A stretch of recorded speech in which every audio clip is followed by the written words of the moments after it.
Now, from KTTC's NewsCenter, the 10 o'clock report.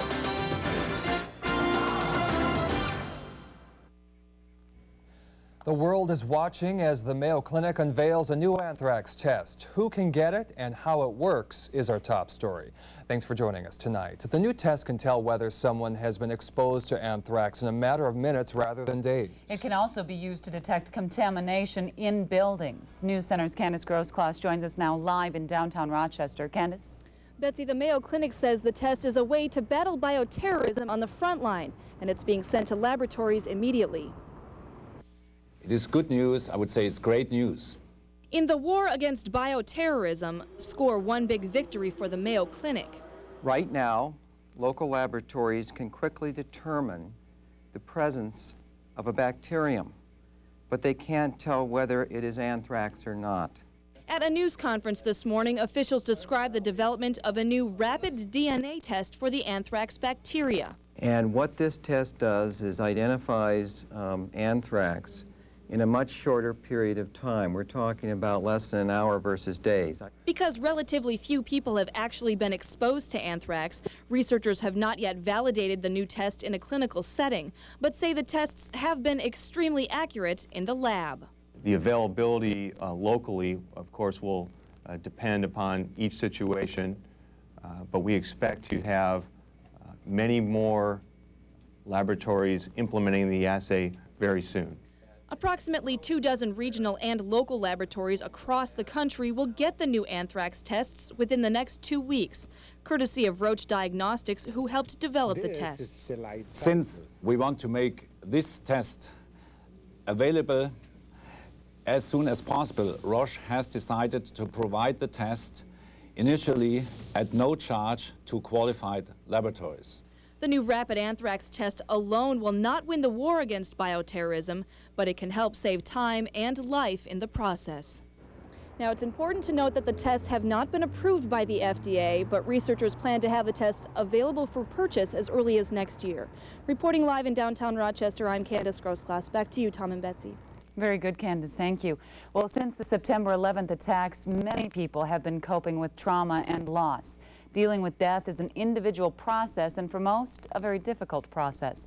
That's why one woman is offering a common sense and sometimes humorous approach to death and illness, emphasizing that bereavement is a natural part of life, especially after September 11th.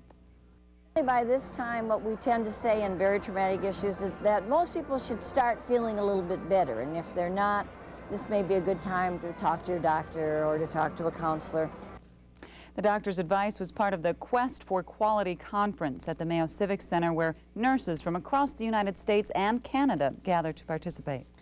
As we know, security at every airport across the country is heightened, but there is some disturbing news out of Chicago O'Hare Airport. A Chicago man faces federal felony charges of attempting to carry weapons on board a jet. A 27-year-old was caught with 7 knives, mace, and a stun gun during a random check at a United gate. The disturbing part is not that he got caught, but that he had already gotten through security screeners and an X-ray machine. Now, the FAA may take action against United, and the airline will be required to retrain all O'Hare screeners with the FAA's supervision. Meanwhile, some good news from one airline. Northwest has announced a new fare structure that cuts leisure airfares up to 50% year-round. The airline said today it also is revising the discount structure for its corporate business travelers. Now, the new fares are available for travel within the 48 states in Canada and Alaska. Northwest also says it will no longer offer its U.S. leisure airfares through contracts with consolidators. The new fare structure is the latest move Northwest is making as the carrier tries to woo passengers back to the air following September 11th. Well, more than half the school districts in Minnesota will present an operating levy to voters tomorrow. 181 districts are seeking about $230 million to operate schools or pay for construction or renovation costs. Now, for the most part, polls will open tomorrow at 7 a.m. They'll stay open until 8 o'clock tomorrow night. Here in Rochester, Holmes and Hawthorne will still be open as polling places, so if that's where you normally vote, you will still go to those schools. And we will, of course, have complete election results on the NewsCenter tomorrow night. The city of Austin is parting its ways with the county when it comes to prosecuting their criminals. The City Council decided tonight to hire a private firm to prosecute all the misdemeanors and other non-felony crimes that happen within city limits. The county had been trying the cases for the city until the county attorney needed help prosecuting the large number of cases. Now the city feels the addition of their own prosecuting attorney will help alleviate that problem. Doing prosecution through an agreement with a private firm, then that firm is answerable to the City Council as to timeliness of their effort, the effectiveness of their effort. The switch will take place January 1st, and the city is going to be paying nearly $140,000 a year for services now being rendered from the Bodler law attorney firm. It's time now to check on weather. We got a lot of phone calls tonight, Ryan, asking about the Northern Lights. And why is it red? Well, I don't know why it's red. I can't answer that, but I can tell you what's going on. Right now, there's a lot of activity going on, a lot of electrical activity going on with the sun, and those particles enter the Earth's atmosphere, the upper levels of the Earth's atmosphere, and interact with the magnetic field around the Earth, and we get this brilliant display that we've been seeing out there this evening. Red and green colors reported, and directly overhead, so somewhat unusual, and this should continue for the next couple of nights. And right now, you can see no clouds to interfere with viewing, so if you have a chance, go out there this evening and take a look. Highs today around the area, very warm. A record in Minneapolis, 71, 70 Albert Lee, 66 in Winona and Rochester, 68 Mason City and Charles City. It's still rather warm out there right now. A little cooler in Mason City, 49. We have some rain in that forecast and slightly cooler air. We'll check the 7-day coming up in just a few minutes. All right, thank you. Well, those who love the ice in Austin will soon have a brand new facility. As the city approved tonight to build a new ice arena right in town. Tony Breck has details. 220 junior hockey players, more than 50 figure skaters, and 4 high school teams have to share ice time at Riverside Arena.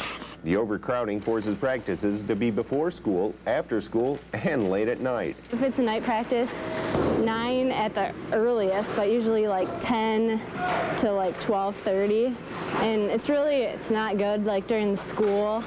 You're usually tired in the morning and not ready to get up and go to school, so it kind of affects your schoolwork. That's why the city is building a new practice facility and remodeling Riverside Arena. The total cost of the project is $4.5 million. The city says they have raised $4.2 million by donations from the county, state, Hormel Foods, and hockey fans. Parents of hockey players, you know, the Hockey Association is putting in a certain amount so that it's one of those projects that you look for where you have several different entities putting funds in, and then you can have a successful project. The mayor says she has a plan to make up the $300,000 difference between the money raised and the expected costs. I will be talking with the county tomorrow and asking if they will split that $360,000.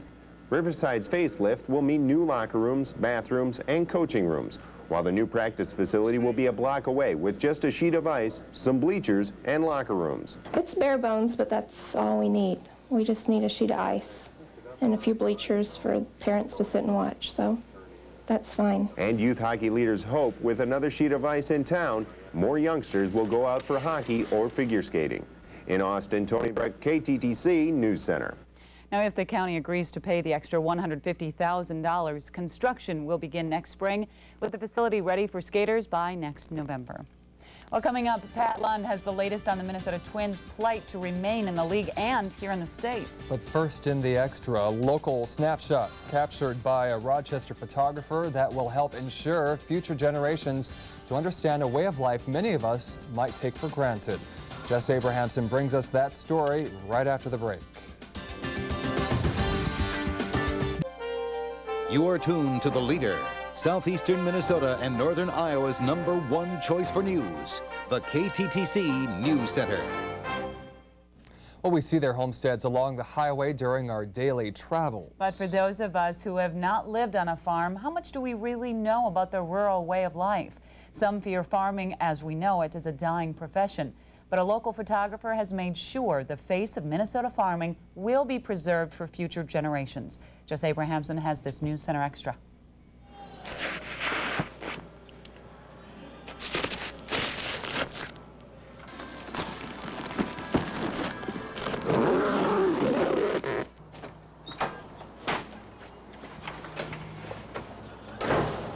Like father, like son. When Dean Riggett's father, a photographer, gave his son a camera at age 14, it didn't look like the gear Dean uses today. But that first lens led to a career in local snapshots, showcased first in the Post Bulletin, later in bookstores. In October of '97, Dean released Rochester, a look at the town we call home. With the first book under his belt, Dean started work on a project that would take him away from the creature comforts of the Med City.